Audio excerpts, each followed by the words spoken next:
फरायसा आफादनि 52थि बोसोरसालियाव जथुम्मानि बे समनि मुहूर्तआव जिहेतु गाबोन 13 मार्च 13, 14, 15, 16 सानब्रैनि हाबाफारिजों दुलाराय बर' फरायसा आफादनि जे 52थि जोंनि गोथार बे जथुम्माखौ बोसोरसालियाव जथुम्माखौ जों खुंनो थांगासिनो दङ।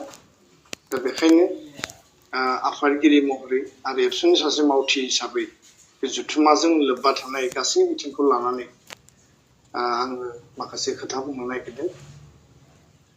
बे बुब्लियाव बे मोनाबिलिनि समाव फेसबुक लाइभआव जायफ्रा दङ आङो बयखौबो बर' आइ आफा रायजो राजा नोंथांमोननिसिम खुलुमनाय आङो खुलुमनाय आरो हामलायनायखौ बावहरबाय।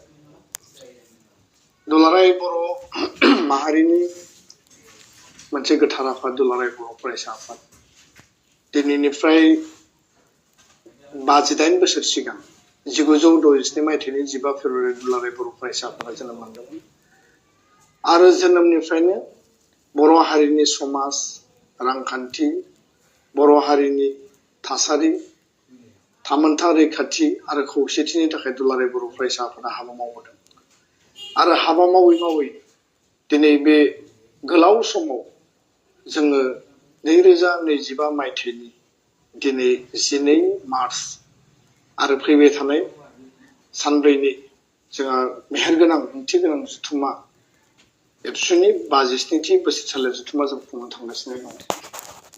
गोलाव समाव गोबां जोंनि दुलाराय बर' फरायसा आफादनि गेदेमा दैदेनगिरि मावथि बिथांमोना एबसुआव हाबा मावनानै माहारि सिबिनाय माहारि दानाय आरो माहारिनि स्वार्थनि थाखाय गावनि जिउखौ बाउसोमलांबाय। गोबाङा रुंसारि जालांबाय, गोबाङा मुंख्लं जालांबाय। स्क्रिप्टनि मुभमेन्टआव बाहागो लानाय, पिटिसिनि आन्दोलनाव बाहागो लानायनिफ्राय जागायनानै एबसुनि गावनि गुबै दाबि बड'लेण्ड आलादा रायजोनि दाबिसिम बड'फा उपेन्द्रनाथ ब्रह्मनि दैदेननायाव बे गोलाव समाव एबसुनि साफ्रोमबो मावथि दैदेनगिरि बिथाङा बाहागो लागोन। आं बेखायनो बयखौबो धन्यबाद बावबाय। जय बर' हारिनि एबसु लं लिभ, एबसु लं लिभ।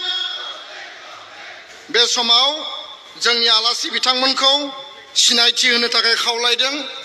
एक সময়ত আমাৰ আমন্ত্রিত অতিথি তেওঁলোকক আমি চিনাকি পৰিচয় আমি দিম। ইয়াৰ পিছত সকলোৱে চমু চমুকৈ ভাষণ ৰাখিব। তাৰ আগতে আমাৰ গাৰো নৃত্য দল তেওঁলোকে নৃত্য প্ৰদৰ্শন কৰিব। মই গাৰো নৃত্য দললৈ আহ্বান জনাইছোঁ তেওঁলোকৰ সুন্দৰ যি কলা সংস্কৃতি নৃত্য তেওঁলোকে প্ৰদৰ্শন কৰে।